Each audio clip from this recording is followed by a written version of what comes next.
Welcome to the School of Moxie podcast. I'm your host, Mary Williams. This season, we're talking about one thing. My business pays for my life.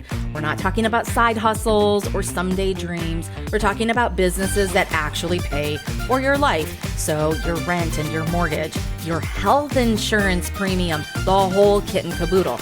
The thing you are not going to get today in this episode, you are not going to hear my guest read their resume at you for 15 minutes. We're skipping the highlight reel and going straight to the good stuff. We're talking about timelines and trade-offs and the money conversations that not enough people are talking about out loud. But we're about to do it here on this show. If you want to know all the details about who this person is and what they do, that's what the show notes are for. Go check them out. Follow their links. Please support their work because you don't really get to know somebody from just one episode. You get to know them by showing up for their work day after day. That's what they've done for their own communities, and it's what I'm asking you to do for them. All right, let's get into it. Hi, Rachel. Hello. I'm so glad that you're here with me for this season because you and I have had so many conversations about how important it is to know if your business can pay for your life. Like, this is not a hobby for either of us. And I know you have shown up for me in a peer advising way where I know that if I ask you a question, I'm going to get a legit answer that is going to really help me figure out what to do because there is no plan B for either of us. Yes. And the feeling is extremely mutual. I feel like I could just listen to you say things at me forever and I would become a better business human. I love it. All right. Well, this season, the whole show, all of School of Moxie, is about watching TV shows and movies and then talking about our businesses through them because I really feel like they tell us so much about how we like to operate and who we are and our audiences. So what's your comfort show? And why do you keep going back to it? My comfort show is Supernatural. And the disclaimer I always give everyone is it's really less of a television show and more of an illness. In that once you start it, I've been watching it continuously since about 2007, just rotating through the whole thing over and over again. I think there's a lot of reasons I keep coming back to it. One, because it is a ridiculous show that does incredible things with creativity. And you can see the development of that where it started with one vision for the first 5 seasons and then sort of figured out something else. And then the last 5 seasons, they're just like, I don't know, but like, what if we had a tentacle episode? What could happen? What if we had a Scooby-Doo animated episode? What are you going to do to us now? I love that. But what I also really resonate kind of in a business sense with about the show is it's all about narrative and who controls the narrative and whether you get to make choices within that. Oh, that fits everything that you do. So it makes sense why you would love Supernatural. Yeah, I agree. But like they went for so long that you kind of run out of the monster of the week at a certain point. Mm-hmm. Like you just have to kind of go to the weird place. And I wonder, is it because they go to the weird place that as you have featured me in your Triple Diamond magazine, coloring all the way to the edges, with that idea in mind, it's like they colored all the way to the edges to figure out where are all the boundaries of this room and telling all these different narratives because it could have just been a safe monster of the week. But then they're like, no, I think we'll just like animate this one episode, see what happens. It was like when Buffy did the musical episode. Exactly. Yep. They do have a musical episode as well. So, I mean, there's a musical episode, there's a wrestling episode, there's an imaginary friends episode. It's just anything that humans would do. Like it goes there. And I really appreciate that about it. That is really cool. I have to admit, I was not a huge Supernatural watcher. I think I was in grad school and like I didn't have the time and then I was moving around but I was a big Buffy watcher and Buffy is sort of adjacent universe with the monster of the week and the supernatural element and then the OG, the X-Files. Oh yeah. You can't talk about Supernatural and not talk about the X-Files. I know. They can walk. No, they can run because the X-Files walk. What's really interesting too, like I think that when we look at the shows that we love, like you're talking about Supernatural being one of your faves, if not the favorite. When we look at our business worlds, you write narrative for other people too, and you help them develop it. Something walked before that thing that you're working on now can run. And you kind of have to know what they are. You don't necessarily have to be an Uber fan. But I think you do have to know that they exist. Otherwise, you just kind of like live in a vacuum, right?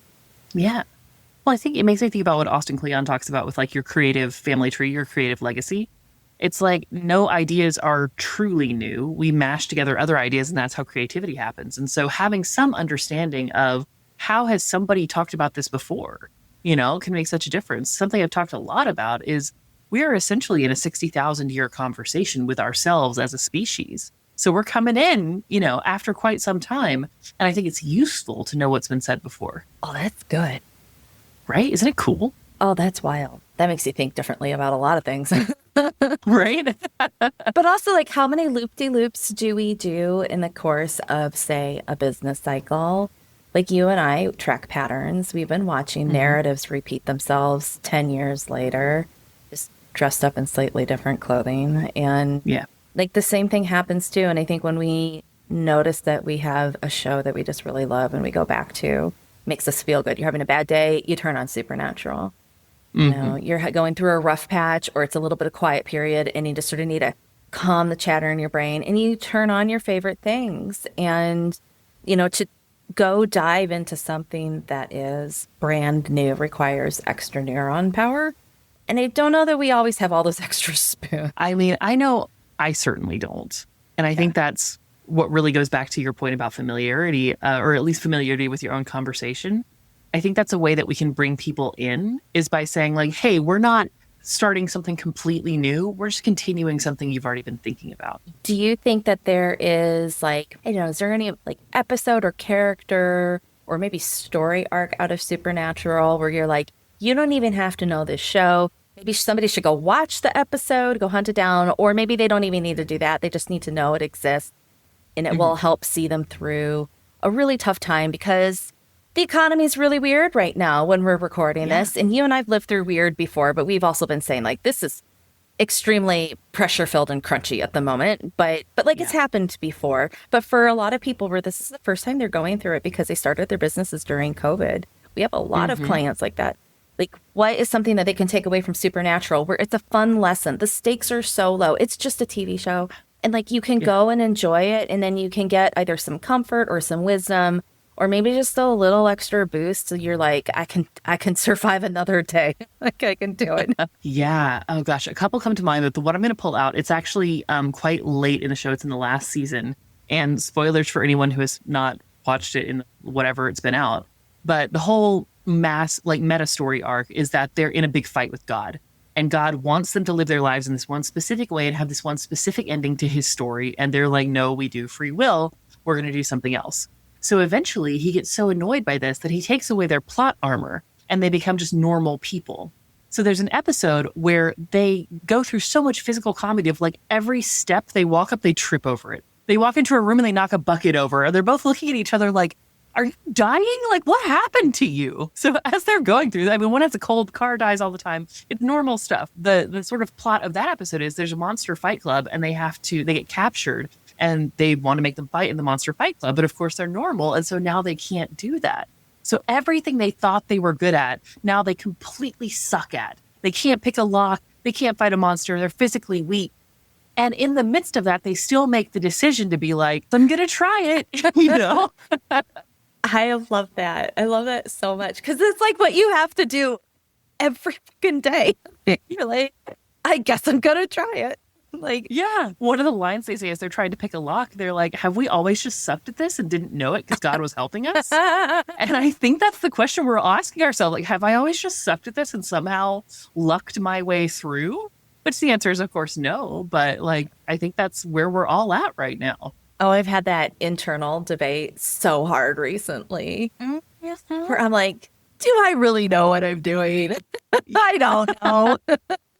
Like, evidence would suggest yes, but also, like, maybe I just didn't trip on my feet as much the last few times. Like, I don't know. Exactly. Oh, God, that's so good. I love that. Well, you're inspiring me to pick up a new show and like work my way through it and binge it. It'll be a very long binge. You had to get up to season 15. I should have chosen an earlier episode 1. That show, I mean, the guys who star in it, they still go like travel around to conventions, and the sticking power of the fandom of that show fascinates me. Absolutely, especially because the fandom and the writers were often in conflict throughout the show. So I think it's such an interesting example of creative tension.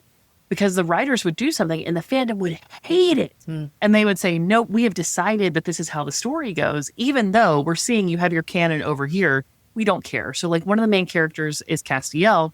They shorten his name to Cass. In every script, in every text, it's C-A-S-S. No one has ever written it that way in the fandom. It's C-A-S. And they just decided. So they've created their own canon that has very little to do with what actually happened in the show. And they use that as source material to be like, okay, I see that you've made this mistake, but the correct story we're all telling to each other is this one. That's so interesting. It makes me think how much in our online celebrity entrepreneur world, how many people have done that around a persona? Like we have seen it a lot. Like, that is not really what they were originally teaching, but you just took that in a whole other direction. Okay. And somehow you're mad at me about it.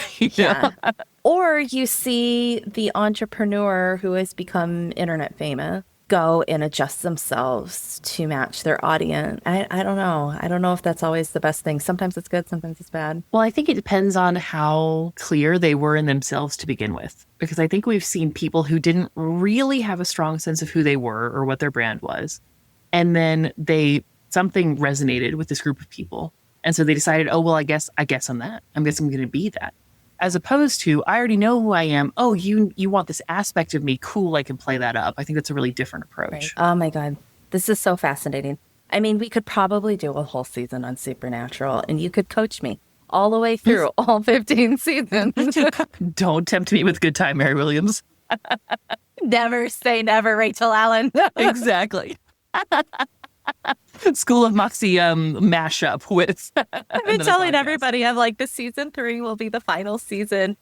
I feel like School of Moxie, it served its purpose. It got me into my studio. And then there will be like a different show to just have people on. I'm sure you will make an appearance in there too, to keep talking about, business development. But you know, I don't know. Maybe it'll turn into just like a supernatural show. Who knows? So the theme of this season 2, so we're talking about our comfort shows. Every single one of you who's on is brought your comfort show with you. And we've just talked about yours. But the reason I picked each of you, including you, is because you can legitimately say, my business pays for my life. And this milestone is something that I don't think we celebrate enough in our business world. There are a lot of people who are subsidized by dual income, spousal support. Some people are lucky enough to have trust funds. Yay for you. Good for you. Honestly, good for you. But those of us where we generate everything, we pay for everything, it is a whole other ball game. We make decisions that are very, very different. And that's why I wanted to have us all on, because like the thing that really got me going in all of this was, how much is everyone else paying for health insurance? And I'm gonna start with that question, because especially I think everybody this season, we're all Americans. And I have business friends from many, many moons ago. They're down in Australia and New Zealand. I've got a few Brits. They have national subsidized healthcare, Canada included. And here in the United States, we've got this wackadoodle fucking system. Privatized healthcare, and we pay premiums. And when you have a W-2 9-to-5 job job, your employer sometimes does or does not. Those assists from your employers are starting to dwindle more and more, but you do get some help from them. For people where they're getting health insurance through their spouse, blessed. Like, I'm so jealous, honestly. I'm so jealous. But I'm really curious, like, what does each of my guests pay for health insurance? Because we're all based in the United States. And I'm wondering if you wouldn't mind sharing what you pay for in health insurance. I would be delighted to share, because it makes me incandescent with rage. So monthly, we have 2 health insurance premiums, one for health insurance, one for dental insurance, because of course you have to buy it separately. Yeah. Who knows? We pay $1,756 for myself and my husband. Neither one of us has any pre-existing health conditions. There's no, we don't ever need a lot of stuff with that. That is what we pay. And for full transparency, I will say that's a platinum package, but the bronze shitty package was $1,200 a month. So I was like, what? I don't know. Why not? Why not? I'd be in the same boat. Why not? You might as well. Oh my goodness. I mean, I'm just single. I'm just a single free bird over here, and I pay $7.31 and change a month for a silver packet. Oh, And I pay about $50 a month for dental. Vision is not included in any of these. yeah. So that's same. all out of pocket. So thank you, Costco. Love you, Costco. Yep. But yeah, I think like it's important as other people who find us, who are like us, who live in this world where your business pays for your whole life, understand that you're not alone. We feel your pain. And Like, you can do so this. hard. It's so hard. And you can do this. Yeah. But also for the people who are very hesitant on making business decisions, they are absolutely subsidized. The safety net is very real for them.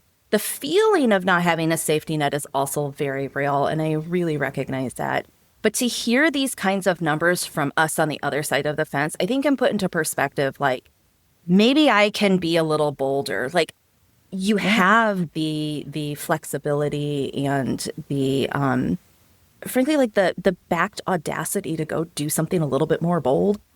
And like, why wouldn't you, you know? And I just really want to see if our conversations help encourage people like that to maybe not get so frozen, because it turns out that like, actually, you got a sweet thing going, and I would take advantage of that if I were in that position. So Yeah, for sure. I mean, one thing I will say is for many years as an entrepreneur, I didn't have health insurance because I couldn't afford it, or I was moving around so many different countries. It didn't really make sense.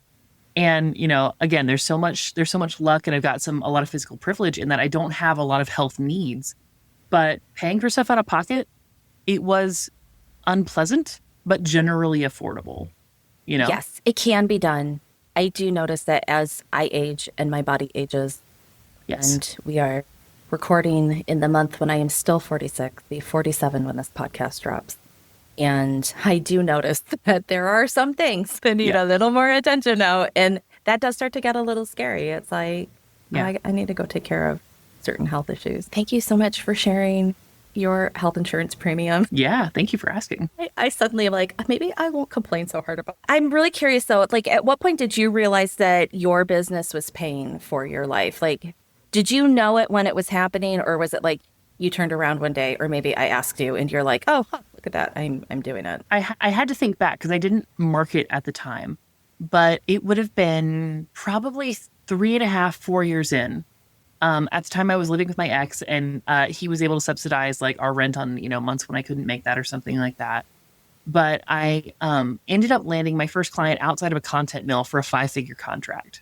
And that started this whole process of me being like, oh, actually, I can pay for that. Look at that. I'm wondering how many people are closer to this milestone than they realize. Because when you're in it, when you're in your bad supernatural day and you're like, I feel like all I do is trip over my own feet. And then, like, when you actually look at the numbers, you're like, oh, wait, actually, I'm doing it. Yeah. And that gap, I think, is often so much smaller than people think, especially when you're in a situation where you can set your own pricing. There's not limits on how much you can do or how much you can charge. You can do this. You can, even if the way that you're structured right now isn't really feasible, you can always change that, because guess what? You're the boss for good and for bad. Do you feel like, because you're very aware that your business pays for your life, do you feel like you work more than some of your peers, or no? Like, do you think that maybe that's just something we carry in our heads, or is it a reality? I think it is sometimes, I think it fluctuates. I guess that's the answer. Because particularly for the first 10 years of my business, I worked all the time. That is all I did with my life. Like, I would get up, I would work about 12 hours, I would sleep, I would get up and I would work. It was phenomenally unhealthy. Do not recommend. But as part of that, when I was able to like pull myself out of the, oh, if I just work harder, then I'll do better mindset, I actually work very fast, just kind of naturally how my brain works.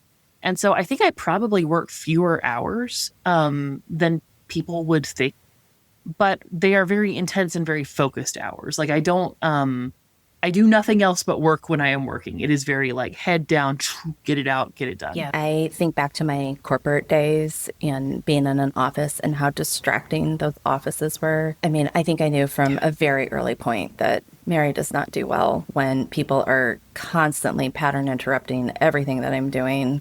Yeah. And as soon as I was able to get some work from home privileges, which I did pretty early on in my career, I was like, wow, I get so much done when I'm allowed to be a potato and just bang out the to-do list of things, and the deliverables would just fly out the door on a Friday. People were like, oh my God, what are you doing? Like, well, I don't have somebody knocking on my door every other minute asking for honestly nothing. And as entrepreneurs, I think it's one of like the great privileges that we have for working is that we get to control our time, which of course becomes a double-edged sword because then you're like, now I can do anything. Exactly.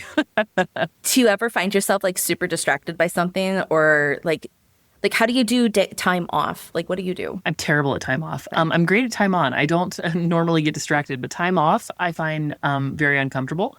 So I'm having to learn how to find other things to do that I enjoy just as much as working. I think that's actually the harder side of the equation for me to manage, especially taking downtime or doing something that's non-productive, because my natural thing is like, oh, I've got some time off. Let me organize my fridge. Oh, I've got some time off. Let me do whatever. And I've gotten better at it over the years. I've gotten some sort of transition patterns in place that help my brain realize, oh, it's okay to just read a book today or whatever. But I think for overachieving eldest daughter women in particular, especially when we're doing something we love, it's really easy because you get such a rush from like getting those deliverables out the door. It's really easy to lose yourself in it. I don't know about you, but I find that my brain is always on. Like, the business idea part just never turns off. And I don't know that I want it to either.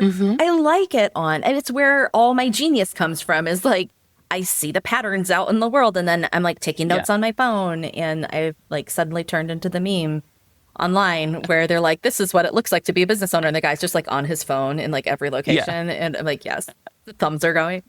But yeah, I also share the same thing. I don't know that I'm great at taking time off. I wonder what you think, like when you see people who, for lack of a better description, basically brag about like, I'm taking the whole month off, or I don't work on Fridays. And as somebody where your business pays for your life, how do you feel about that? Like, I have some very strong opinions about it, but what do you think when you see those things? I am instantly suspicious because I'm like, oh, so your husband got a bonus? Like that's what I take away from that. But as someone who has taken off months at a time, and like at times in my business, I've not worked on Fridays and stuff like that. When I'm doing that, I'm doing something else. So like I'm writing a memoir, and I would take like, weeks off at a time to do that. Or for instance, I used to take every December off. I still do it more times than not, right? But by the time I get there, I'm so exhausted. Like all I'm doing is like laying face down for the first 2 weeks. Yeah.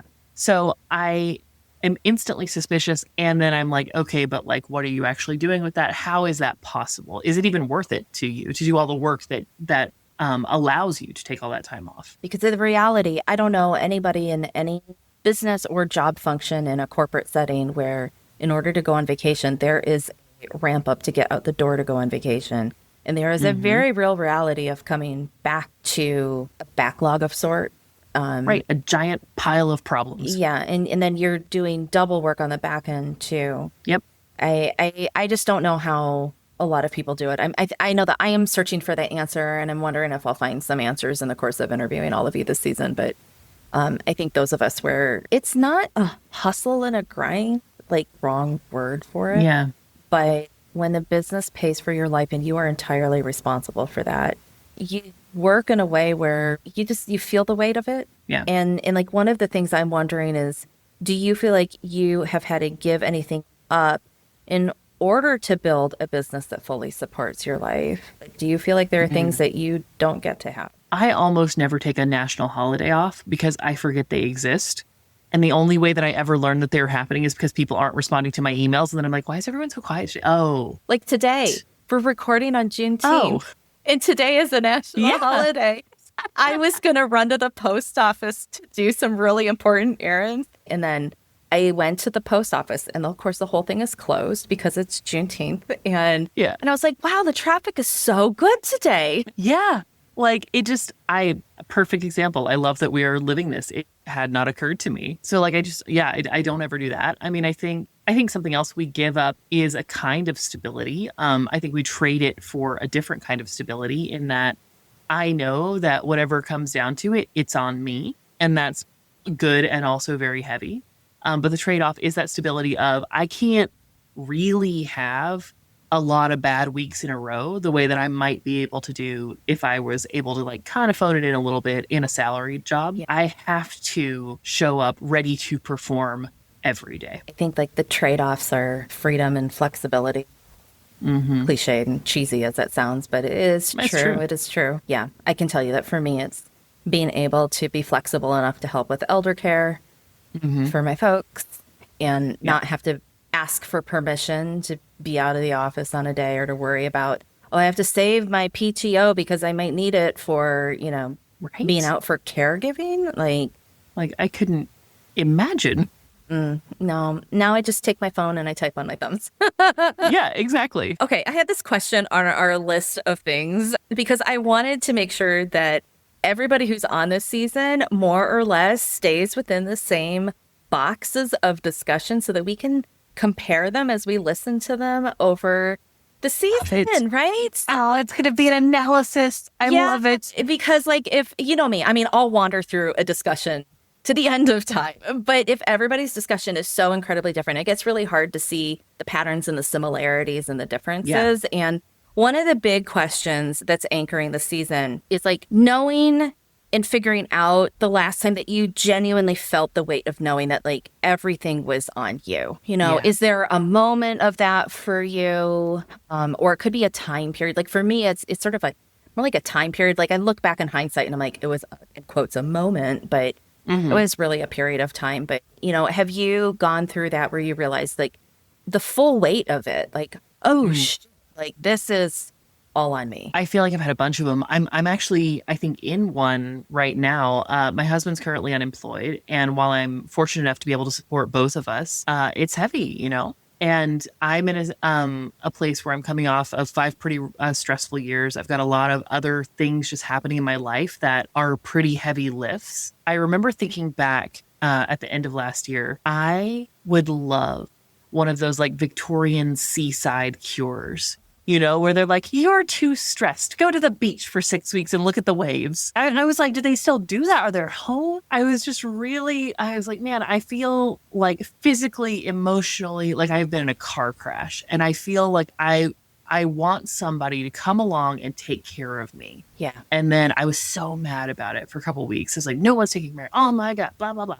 And I was look, it's me. I have to take care of me and also run this stupid business because if I don't, we don't pay our rent. Yeah. Yeah. All those frustrating moments where you're I'm so tired today. I have noticed though over time as I have weirdly, as I have accepted the weight, things that used to really bug me in my corporate career were a really nice day outside and I couldn't be outside. I had to be stuck in that office building. Yeah. And as an entrepreneur, I have just knowing that I have the freedom to leave the building is enough. And I'm suddenly no longer so mad that it's the first nice day of the year. And sometimes you can push things around and go outside and take a little time. But sometimes you're in the middle of delivering something and that person has just paid you $50,000. You know what? You're going to be at your desk making sure that you got paid the $50,000. And there will be another nice day tomorrow or the day after. Yeah. I do notice that the awareness of freedom is so important. Well, I think what I'm hearing in that, what my experience with it was this reminder that I have chosen this. It's not being done to me. It's not put upon me. I continue to choose to do this every day. I could go get a job if I wanted to. I could go leave the country if I wanted to. I could live any life. And I am continuing to actively choose this one. And I think that makes so much of the suffering element drop away because it's oh, okay, well, other things would suck in different ways. I'm choosing this one. Do you think the supernatural boys feel this? I think they do because they go through various phases. They're very emotional. They go through various phases where they're why must it be all on us? Oh. And then they eventually, both in their different ways, make peace with this legacy that we were given. I mean, the whole tagline is the family business, saving people, hunting things. That's what it is. And so it was like put upon them by everyone from their dad all the way up to God himself. And then eventually they're like, I like this. I'm good at it. I help people. They find their own reasons to keep doing it. And then it's not something that they're forced to do. It's something that means something to them. I think there's something in there for entrepreneurs going through this transitional growth phase into having the weight on them. Like, I am really wondering how many people hold themselves back in entrepreneurship because they realize that when they accept the legacy, the responsibility of just knowing that even if you don't have to be responsible for your business pays for your life, but knowing that you have that capability, that with that comes a certain amount of gravity and responsibility, and there's just sort of no more excuses. And it might change other things in your life when you know you have the freedom to make decisions, because financial freedom is freedom. If you are financially independent, you have a type of freedom and mobility that a lot of other people don't have. And it starts to make you question things and everything. And I wonder how many people hold themselves back because that is a little intimidating. I mean, I think it's existentially terrifying, right? Because it requires you to change your worldview from that of existing within a system to being the builder of your own sandbox. And I think most people don't want that responsibility, which, you know, whatever, that's it. That's a choice you can make. I also think, like, not to get all Marianne Williamsy about it, but I also think in doing that, if you realize like, oh, wait, I could do this, then I could do anything. You and I talk all the time about how there is basically nothing we could not figure out. We have the total freedom to do that. And I think that's absolutely crushing to some people. Yes, it is. The responsibility of that is not just a little intimidating. Because then it's like, okay, you get to the end of your life. I think that makes your own internal report card that much heavier, right? Like, that guides so much of my decision making of, I'm going to look back in however many years. Like, am I going to be proud of what I did today?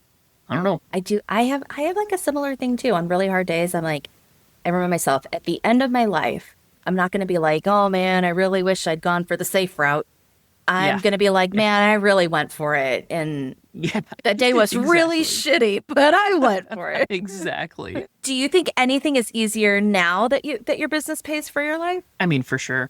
I think it's, I like having the total control over how my money is spent. I find that very freeing and empowering. I think that in a way, the clarity of knowing that it's all down to me is extremely helpful. So I have a friend who works in defense, and she has this saying that the threat of nuclear warfare really focuses the mind, which is totally true, right? Because when that is the thing you are dealing with, you do not have any space for any horse shit. You're going to deal with that thing. And so I think in a similar way, right? So many of my decisions have been made because of this one decision I've made to be completely responsible for my own finances and my own life. And it's like, I don't have to worry about it. I don't have to think about it. I've already decided. I know what my purpose is and I'm doing it. The clarity in that is nice. Do you have a business expense that nobody warned you about? Oh, God. There's so many of them. There's so many weird things. So many weird things. I feel like it's always like a weird piece of software that I need to buy where it's like, I didn't know I would need that, but okay. Other things where it's like odd fees. So my business is incorporated in Delaware. And so it's like, oh, right, I got to pay that $300 a year. Okay. You know, just like odd things like that. Or my mail forwarding service, which no one ever actually sends me mail to my registered business address, but I still got to pay them $100 a year to like exist in Delaware. There are so many things, and so many things that no book is ever going to tell you about. Yeah. That's a tough one. Yeah. And it's a lot of stuff of like, do I need it? Does it actually make my life better? Is it just a thing that I'm using because like I thought I would be using it? You know? Yeah. We could be asking that question forever and ever, Rachel. I don't think it will ever end. All right, here's a toughie one. If your business suddenly lost 50% of its revenue tomorrow, and there are some people out there where this has definitely been happening in this day and age, what would you do first? Well, having been through this several times, I can actually tell you my exact process. First, I get really panicked and terrified, and I'm pretty sure that actually I have indeed sucked all along, and I've never been able to pick the lock, and it's all been a big lie the whole time. And since, again, this is like my third or fourth time I've done this now, now I know enough to put myself in front of a group of people who know me really well and then ask them, hey, actually, do I suck? And if not, why? Like, well, tell me, just sort of help me get grounded again. And then once I've got that perspective, the next move I usually make is I talk to people. So like my business has always been referral based. My most valuable asset, for lack of a better term, is the people that I know. I have a really strong network of really brilliant people. So I go and I have conversations with them and I'm like, yo, I'm super mind fucked about this. What do you think? And then somehow in those conversations, one, I remember that actually I do know a few things sometimes, and I've had a couple things not be like the worst. But I get excited about new ideas with them because it helps me break through that framing of like, this is how it is. This is the sandbox that I have to play with. And then I can be like, oh, wait, actually, I could just go over there. Yeah. I mean, I think you do this beautifully because you and Petchy, our wonderful friend Petchy, you guys host your Triple Diamond meetups, and it's a very curated, I would say, quiet group. I love it that way. It's not big and flashy. It's productive. And and really good people in your network, and they know good people in their networks. And those people, trickle in and find each other. And it's in those quiet spaces where a lot of this just gets busted out. But I keep thinking back to your comfort show because you love Supernatural. And the Winchester brothers do not do it alone. They have a Scooby gang. No. Everybody needs a Scooby gang. And yes. And I really think that there are some people who truly don't have a Scooby gang. And that really should be like the first thing that you need to do. It's almost like right on par with having revenue generating activities. And you need people that you can soundboard with, that you can rely on. And then I think there's some people who think they have a Scooby gang, but it's really just like a frenemy gang. And I don't know that it's the Mean Girls gang. And especially in like the women business space, I feel like those things are starting to break apart right now because you keep hearing about it. We do.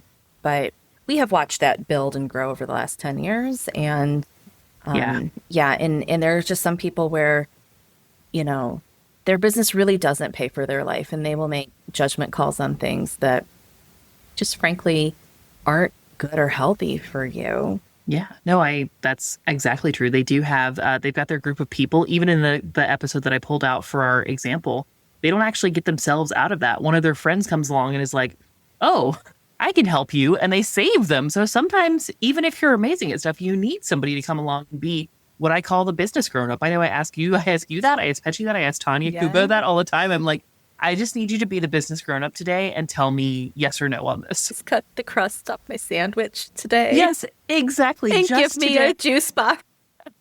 That's all I need today.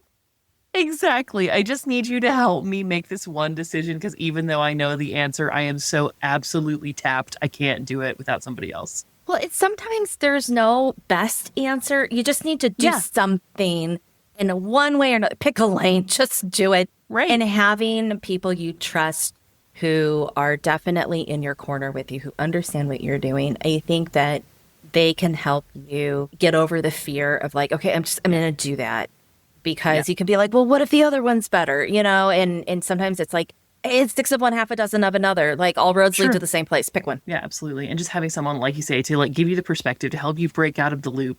And just to be like, I don't care what you do, but you better do it in the next hour and text me about it. That just triggered something new. Like, okay, I'll report back. I had a visceral feeling in my body when the words came out of your mouth, and I was just like, okay, I don't want to, but I'll do it. I feel like the last 6 months, I feel like they have been so much like this. Man, it's like you really find your personal resiliency. You find that, and you find the people who you can trust to actually be with you through it. What do you think are the markers of trust? So I think, like, I can tell you what I look for if I'm like sort of looking at somebody and seeing if I can be vulnerable with them. I think it is what they vocally stand for, like what I see them actually going after, right? Yeah. So if I see somebody whose like entire business is just like, oh, blah, blah, empower your blah, blah, make a lot of money, whatever. Like, I don't care. But I have to see something in them that they care about something more. Yeah. And then I'm so like past being able to hide any of my shit now that I just kind of go into conversations and I'm like, so here's this really fucked up thing that happened to me. What do you think? And if they respond badly, I'm like, noted. Okay, understand. Thank you. I will go talk to people who won't be weird about this. So many instances for, me. My fuck bomb mouth flies. And I'm just like, fuck this, fuck that, fuck your little dog too. And then people are like, whoa. And I'm like, okay, wrong room. I'll move on. Right? Like I've been teaching all these workshops locally, and the hardest thing about it has been to not swear in the workshops because like real Christian environment down here. I don't know how people feel about it. It is very difficult. Could you have a bill that you're weirdly proud to pay? So, gosh, I'm sure I probably do. You know what? I'm proud to pay for my website because I feel like that's my home on the internet. And so this isn't a bill, but I think it kind of ties in.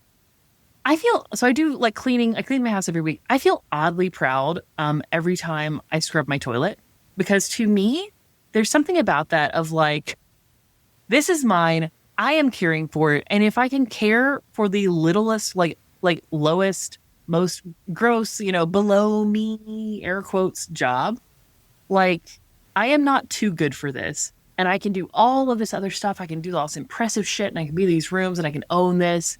But there's something about being able to have a commitment to craftsmanship, even in the little stuff where it literally does not matter, that I feel very proud about. Oh, Rachel Allen, you speak in my love languages right now. I have a weekly cleaning ritual. I clean it every Saturday in my house and, never not done that. In the periods of time where that has been disrupted, it really shows in everything else that goes on in life. And yeah, my life is destroyed if I don't take my little 90-minute clean on a Sunday. Yeah. Oh, I love that you do that too. Okay, I got a juicy question for you. What are business programs, coaches, and communities not talking about enough that keeps people stuck in dependency patterns? So much. Okay, first thing that came to mind was what an element of luck there is in business. No one ever admits that. It's always, I worked harder than everyone else, I blah, blah, whatever, blah, blah, blah, blah, blah. There is always an element of luck. There are things that you cannot predict because this is a complex organism. So you can influence it, but you cannot control it. And so I think so many people just fail to acknowledge like, yeah, man, I had some really lucky breaks. I often refer to myself as stupid lucky because things like should not have worked out this well for me. And it's wonderful that they did. So I think that people also fail to talk about, I think, the true realities of what goes into the obnoxious admin side of running a business. So paying your taxes, filing for the admin shit you have to file for, all that kind of stuff. And so I think when people get into that and they don't have someone leading them through who's like, yeah, you got to click the little like stupid button to file the thing. It's annoying, whatever. They get overwhelmed because it's very new and it feels like the stakes are very high. And so they either ignore it, which keeps them stunted as a business owner, or they pay for a coach to do it, which is like, no, I can just show you how to tick the box and do it. It's a box. You can tick it. I promise. Oh, this is so good. Yeah, I think a lot of people are maybe not aware of how much doesn't get a dopamine hit. A lot of it is grindingly boring. I can feel it like in the marrow of my bones that just hit someone right in the spot, the good spot where you're like, ugh. So not to cross-contaminate our show, but in those moments, what I always think of is it's like one of the very first episodes of How I Met Your Mother, and the guy who becomes a lawyer is studying for law school, and he's like, law school better be awesome because this is really boring. That's exactly what I do when I'm doing boring stuff as well. I'm like doing my spreadsheet. I don't like it, but just like bringing that ridiculous into it, I think helps as well. Yeah, I have discovered, like, I try to look at the pathway, and maybe it's my weird workflow brain, but I try to look at the pathway of the boring thing and where it goes to, because where it goes to nice. Is always really sexy. And then I'm like, I am going to the sexy. I am going to it. And then it gets me through it. And then there comes, I do think that there comes this point in your business maturity. We've been talking a lot about business maturity off of this episode in this particular week that we are recording. And I do think that there comes a point where you just have seen enough happen. You know enough things where when you're doing these non-dopamine driving activities that you buckle down and you do them and you feel oddly good about it because you're like, my business needs it and this is an integral part of that. And this is what allows my business to pay for my life. And so therefore, why would I not do it? Kind of like scrubbing your toilet every Sunday. You're like, exactly. Yes, you're going to take the trash out.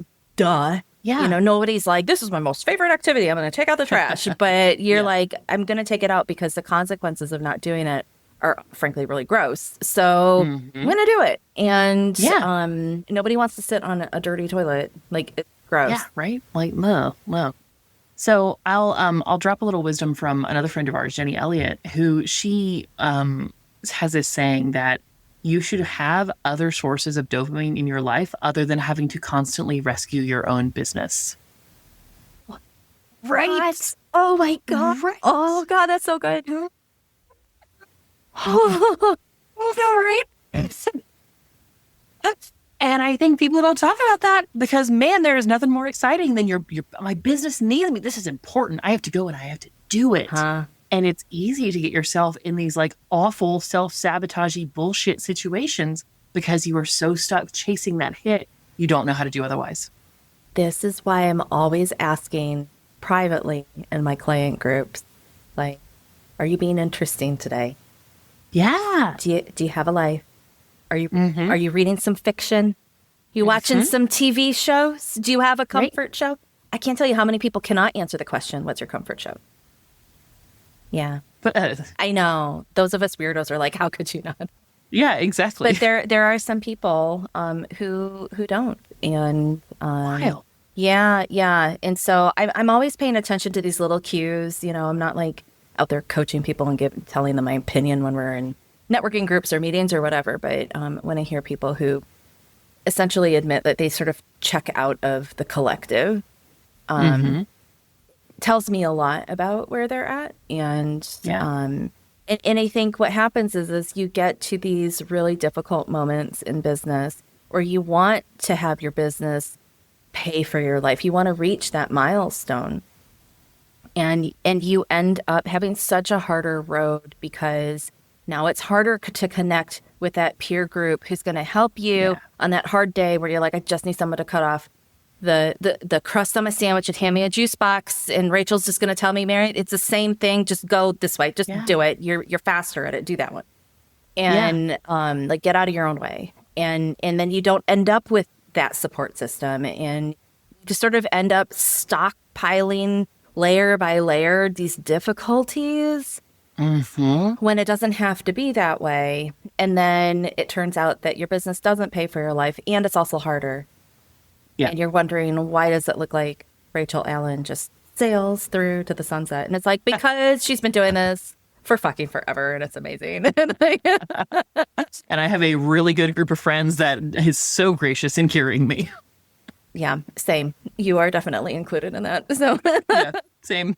Okay, I have a final sentence for everybody this season. The question is, it's Mad Libs. You're going to fill in a blank. Love it. I love it. The question is, my business pays for my life, and that means fill in the blank. My business pays for my life, and that means that it is the adventure that I'm going to be doing until I die. That's serious commitment. I love it. Yeah. I love it. Because how many times do you think people say like, oh yeah, I want my business to pay for my life, or I want to hit certain milestones, or I want something, but they don't commit all the way. Yeah, the conditional commitment, I think, is what kills you. So one of my sayings, everyone always laughs, but it's so true. One of my sayings is you can't be half a gangster. It's accurate, right? Because what always fucks them up in the movies is when they're trying to go legit and they're like half a gangster, but they're half legit. It always fucks you up. Yeah. So with this kind of stuff, with this conditional commitment, it will destroy you in really dumb ways. So commit to the big thing, even if it looks big and giant and stupid and you have no idea how you're going to do it because it's too big for you. I think the only things worth doing are those that are too big for you because you grow into them once you commit to them. I was kind of excited when I heard myself say it. I didn't know it was going to happen. Love it when things pop out of our mouths. Also, it's a great setup for an entire episode on John Wick. Yes, exactly. And Peaky Blinders, my second comfort show. Oh, Peaky, so good. Yeah, all these different shows, they seem so insignificant. They're actually really, really hella significant.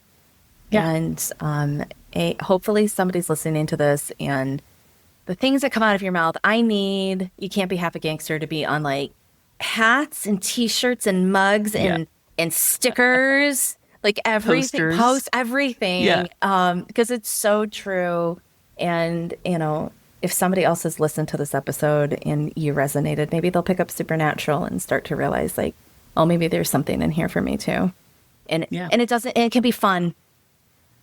Exactly. I mean, it is a powerfully ridiculous show. Yeah. So I don't think it needs, like, it's also very sad a lot of the times, the two things together. Anyway, it doesn't have to be serious though. Well, thank you for bringing your supernatural gifts with us. Thank you for asking me about this. No one has ever done it before, and it's been so fun to talk about. Well, we'll have all the ways people can connect with you in the show notes. I encourage them to do that. And with that, I'm sure we will see you around the Sasquatch Media Grounds universe in the not too distant future. Wonderful. That's it for this episode of the School of Moxie podcast. This season was produced and edited by me, Mary Williams, through Sensible Woo and now Sasquatch Media Grounds out of Vancouver, Washington. If you're a business owner and you want help building your own media engine, maybe it's your podcast, your YouTube channel, your content, the whole visibility machine, come and subscribe to my emails at sensiblewoo.com/subscribe. I'll show you how it's done and I'll hook you up with the good stuff. See you on the inside.